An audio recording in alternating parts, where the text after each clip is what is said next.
Hello everyone, मैं हूं हीना और आप देख रहे हैं लीगल परसेप्शन। आज की वीडियो में हम एक बहुत ही इम्पॉर्टेंट टॉपिक पे चर्चा करेंगे, जिसमें हम बलवे और दंगे के बारे में, अंतर के बारे में जानेंगे। बलवे और दंगे में क्या अंतर है, ये एग्ज़ाम में भी पूछा जाता है। बहुत ही इम्पॉर्टेंट टॉपिक है। बलवे और दंगे में क्या अंतर है, वही हम आज डिस्कस करेंगे, क्योंकि कभी कभी बहुत ज़्यादा कन्फ्यूज़न हो जाता है दोनों टॉपिक को लेकर। इसलिए वीडियो के एंड तक बने रहिएगा। काफ़ी अंतर हम इस वीडियो में डिस्कस करने वाले हैं। बहुत ही सिंपल अंतर है, वो सब आपको अभी पता चल जाएगा। इसके अलावा अगर आप इस वीडियो लेक्चर की PDF लेना चाहते हैं तो आप फ्री में टेलीग्राम से ले सकते हैं, जिसका लिंक आपको डिस्क्रिप्शन में मिल जाएगा। और अगर आप इस चैनल पे नए हैं या अभी तक आपने इस चैनल को सब्सक्राइब नहीं किया है तो जल्दी से चैनल को सब्सक्राइब कर लीजिए, क्योंकि आने वाली वीडियोज़ में जो भी मेजर एक्ट हैं वो सब हम एक एक करके केस लॉ के साथ डिस्कस करेंगे। सबसे पहले दोनों के बीच में अंतर जानने से पहले ये जान लेते हैं कि दोनों में क्या फ़र्क है, क्या इनकी डेफिनेशन है और कितना कितना पनिशमेंट इनके बारे में IPC में दिया गया है। सबसे पहले जान लेते हैं बलवे के बारे में। तो IPC के सेक्शन 146 में देखिए बलवे को डिफ़ाइन किया गया है। बलवे की परिभाषा दी गई है कि जब कभी विधि विरुद्ध जमाव के सदस्य द्वारा या उसके किसी सदस्य द्वारा या जमाव के द्वारा ऐसे जमाव के सामान्य उद्देश्यों को अग्रसर करने में बल या हिंसा का प्रयोग किया जाता है, तब उस जमाव का हर सदस्य बलवा करने के अपराध का दोषी होगा। पिछली वीडियोज़ में हम पहले ही 141 से लेके 150 तक एक वीडियो में कवर कर चुके हैं, चैप्टर 8 में, जिसमें लोक शांति के विरुद्ध अपराध दिए गए हैं। इसके अलावा इससे अगली वीडियो में हमने 151 से लेके 160 तक अगली वीडियो में कवर किया था। तो दोनों वीडियो में हम इस चैप्टर को पूरा कंप्लीट कर चुके हैं। अगर आपने वीडियोस नहीं देखे हैं तो ज़रूर देख लीजिएगा, क्योंकि उन दोनों वीडियोस को देखकर आप जितने भी तरह के जो भी क्राइम्स दिए गए हैं, लोक शांति के विरुद्ध अपराध जो दिए गए हैं, वो सब आपको क्लियर हो जाएंगे। तो देखिए, जब विधि विरुद्ध जमाव के द्वारा या उसके किसी सदस्य के द्वारा सामान्य उद्देश्यों को अग्रसर करने में बल या हिंसा का प्रयोग किया जाता है तो उसे हम बलवा कहते हैं। ये डेफिनेशन हम अपनी उन वीडियोज़ में भी देख चुके हैं जब हमने बलवे को के बारे में डिस्कस किया था। अब बात करते हैं इसके दंड की। 147 में इसका दंड दिया हुआ है, 2 साल का कारावास है या जुर्माना या दोनों से दंडित किया जा सकता है जो व्यक्ति बलवे का दोषी होगा। इसके बाद जानते हैं दंगे के बारे में। इसकी डेफिनेशन दी गई है IPC में सेक्शन 159 में, जिसमें दंगे को परिभाषित किया गया है और कहा गया है कि जब 2 या अधिक व्यक्ति लोक स्थान में लड़कर लोक शांति में विघ्न डालते हैं या उसको भंग करते हैं, तब कहा जाता है कि वे दंगा करते हैं। तो दंगे के लिए 2 या 2 से अधिक व्यक्ति होने चाहिए। इसके अलावा इसकी जो पनिशमेंट है वो दी गई है सेक्शन 160 में, धारा 160 में। कितना दंड है? 1 मास का दंड है या जुर्माना या दोनों।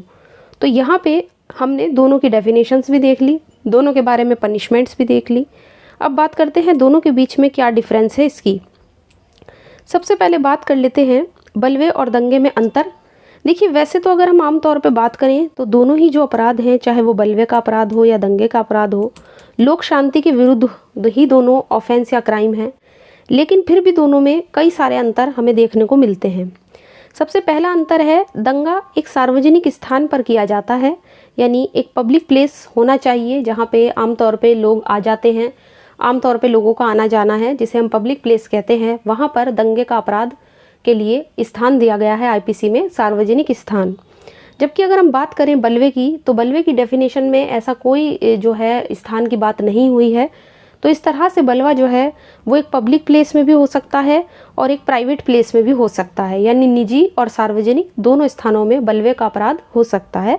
लेकिन दंगे के लिए सार्वजनिक स्थान की बात की गई है, तो दंगा एक सार्वजनिक स्थान में होने वाला अपराध है और बलवा निजी और सार्वजनिक दोनों तरह के स्थान में, किसी भी स्थान में किया जा सकता है।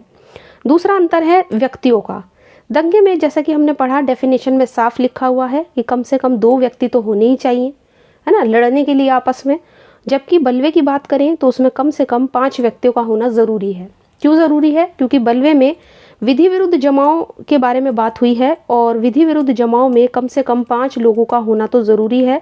क्योंकि जब हमने, आपको याद हो, सेक्शन 141 पढ़ा था, तो उस सेक्शन 141 में कहा गया था कि 5 या 5 से ज़्यादा व्यक्तियों का जमाव ही विधि विरुद्ध जमाव कहलाता है, यदि उस जमाव के सदस्यों का सामान्य उद्देश्य को अग्रसर करने में जो भी आशय वहाँ पे, मतलब जो भी वहाँ पे उद्देश्य दिए गए हैं, उनमें से किसी एक उद्देश्य को करना हो।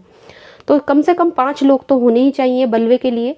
और विधि विरुद्ध जमाव जो है वो बलवे में कब कन्वर्ट होता है? जब उसमें बल या हिंसा का प्रयोग किया जाता है।